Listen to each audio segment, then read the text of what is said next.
लोगोफोर इजराइल आरो लेबानननि हेजबुल्लाहनि गेजेराव जि दावहा सोलिबाय थादों बे दावहानि जि लेटेस्ट आपडेटआ जाहैबाय जोबोर गिलुबालु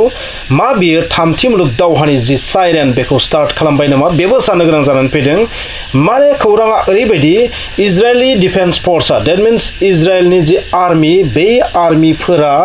ओरैबायदि गिख्रंथावै टेंक टप माखासे हाथियार लानानै माखासे अत्याधुनिक गोमोथाव हाथियार लानानै हाबैदों लेबाननाव बर्डारखौ क्रस खालामनानै डेट मिन्स जि ब्लू लाइन लेबानन आरो इजराइलनि गेजेराव जि बर्डार दङ बेखौ ब्लू लाइन होननानै बुङो बे ब्लू लाइनखौ क्रस खालामनानै साउथ लेबानननि माखासे बै गामि ओनसोलफोराव हाबैदों आइडिएफआ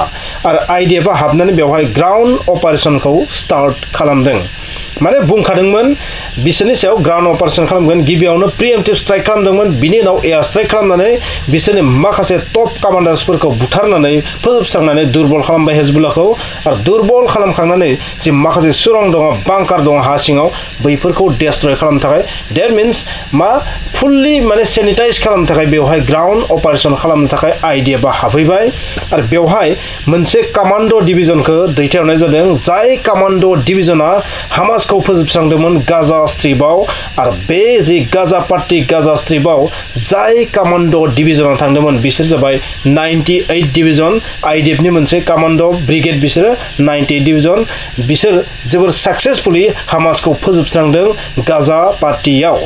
बेनिखायनो बिसोरखौबो बेवहाय लेबाननाव हेजबुल्लाहनि माखासे सावनिफोरखौ फोजोबस्रांनो थाखाय दैथायहरदों आरो स्टार्ट खालामबाय बे अपारेशनखौ आरो बे अपारेशनखौ मोनसे नामबो होनाय जादों आरो लोगोसे बे अपारेशननि जि मेन टारगेट बेखौ ओरैबायदि बुंदों बे जाबाय मोनसे limited localized targeted operation ground operation that means बे फुल स्केल ग्राउन्ड अपारेशन नङा बे मा जायखिजाया ओरैबायदि जाय जायगायाव हेजबुल्लाहया दङ हेजबुल्लाहनि केडार्सफोरा दङ हेजबुल्लाहनि फाइटार्सफोरा दङ जेराव बिसोरनि हाथियार दङ जेराव बिसोरनि बेस दङ बैफोर बांकार सांकार गासैखौबो लानानै बैफोरखौ फोजोबस्रांनो थाखायसो बे अपारेशना बेवहाय पाब्लिकजों जेबो सोमोन्दो गैया लेबानननि आर्मिजों बे जेबो सोमोन्दो गैया बै जायगानि मानसिफोरखौ बै जायगा नागारनानै खमसे खम 5 किलोमिटार गोजानाव थांनो थाखाय खावलायदों आरो माखासे सुबुंफोरा बै जायगानि बै ओनसोलनि माखासे सुबुंफोरा प्राय बै जायगाफोरखौ गामिफोरखौ नागारनानै प्राय साहा फारसे 2 किलोमिटारनिफ्राय लानानै 5 किलोमिटार गोजानसिम थांबाय सबसे गोमोथाव बाथ्राया जाहैबाय मा लेबानननि आर्मिफ्रा बेवहाय दावहा नांनो थायाखै लेबानननि आर्मिफ्राबो बै ओनसोलखौ नागारनानै प्राय 5 किलोमिटार गोजानाव साहाथिं थांदों बयनिख्रुइ गोमोथाव बेनो जेब्ला इजराइलनि आर्मिया बेवहाय हाबैदों बै समाव लेबानननि आर्मिफ्रा बेखौ हेंथा नगारना दावहा नांनो गारना बिसोर जानागौ गिनानै बिसोर फावसायनानै थांदों बबेखानि बे दावहाया लेबाननजों नङा लेबानननि आर्मिजों नङा लेबानननि पाब्लिकफोरजों नङा बे दावहाया हेजबुल्लाहजोंसो बेनिखायनो हेजबुल्लाहजोंसो नालाय बे दावहाया बेनिखायनो जानागौ लेबानननि आर्मिफ्रा बेखौ नागारनानै थांदों जाबादि हेजबुल्लाहया लेबाननाव डमिनेट खालामनो नाजाबोदों जानो हागौ लेबानननि सरकाराबो बेखौ बांद्राय मोजां मोनाखै बेनिखायनो बेबादि इजराइलनि आर्मिफोरखौ एलाउ होदों खोमा बेबादि ग्राउन्ड अपारेशन खालामनो थाखाय स' दासिमनि आपडेटआ बेनो बेजों लोगोसे गोबां रोखोमनि आपडेट दङ जाबादि इजराइलनि आर्मिफोरा लेबाननाव हाबैदों लोगो लोगो हाउथि उग्रबादिफोर येमेननि आरो बेजों लोगोसे जाबादि इस्लामिक रेजिस्टेंस बेनि अनगायैबो गुबुन इराक सिरियाफोरनिफ्राय मा missile attack cruise missile attack हुथिफोराबो cruise missile ballistic मिसाइलजों attack खालामनायखौ स्टार्ट खालामदों डेट मीन्स इजराइलाव गोबां साइडनिफ्राय मा हाथियारा फैनानै स्ट्राइक खालामगासिनो थादों गोबां रोखोमनि खैफोदाव गोलैदों इजराइला बुंनो थाङोबा नाथाय थेवब्लाबो इजराइला फावसायनानै थायाखै आरो लेबानननि बै साउथ जि लेबानन आरो इजराइलनि जि साहा बाहागो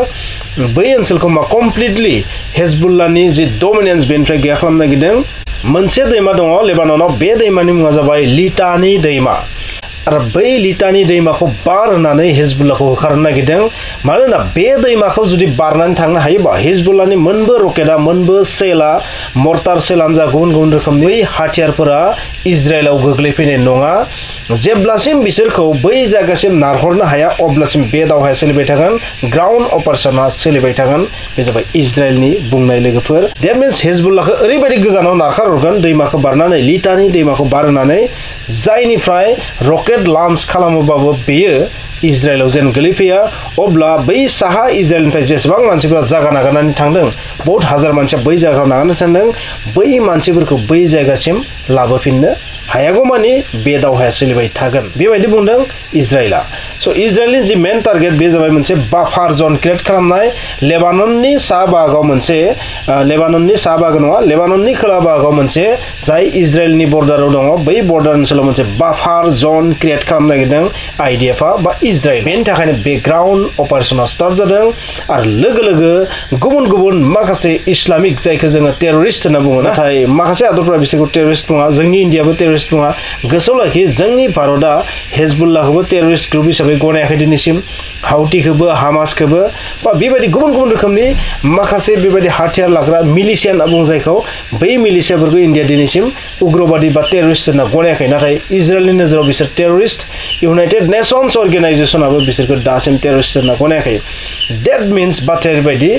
बै जि मिलिशियाफोर बिसोर इजराइलनि सायाव गोबां रोखोमै एटाक खालामनो स्टार्ट खालामजेनबाय बेनिखायनो इजराइलाव फैगोन समफोराव मा जानो हागौ बेखौथ' समाजै खिन्थागोन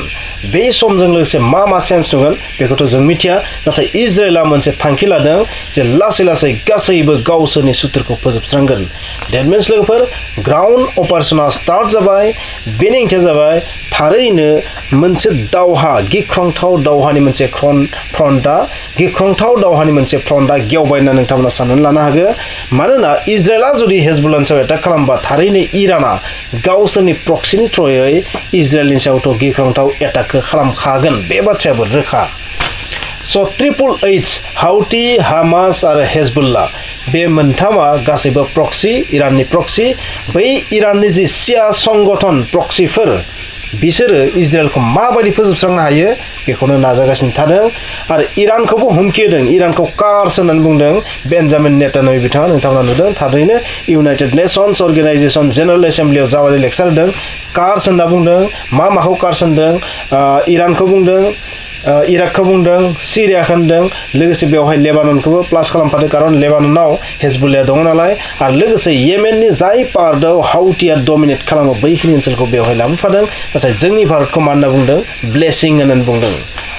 आरो लोगोसे सौदि आरबिया सुदान इजिप्ट बिसोरखौबो ब्लेसिं होननानै बुंदों स' बे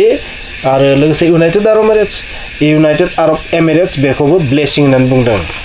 स' जोंनि इन्डियाखौ सनमान होदों नाथाय इरानखौ साव होननानै बुंदों कार्स होननानै बुंदों अशान्ति होननानै बुंदों बुहुमनि थाखाय खैफोद होननानै बुंनो नाजादों बिसोरखौ मन्स्टार होननानै बुंदों मन्स्टारखौ क्रिएट खालामदों होनना बुंदों बा सेभेज मार्डारार्स होनना बुंदों नङा होमबा स' जियानो जाया माने इजराइला बै सेभेज मार्डारार जायखौ बुंदों जायफोरखौ माने अत्याचारी बुंदों कार्स बुंदों बिसोरखौ डमिनेट खालामनो हायनाया बेखौथ' समाजै खिन्थागोन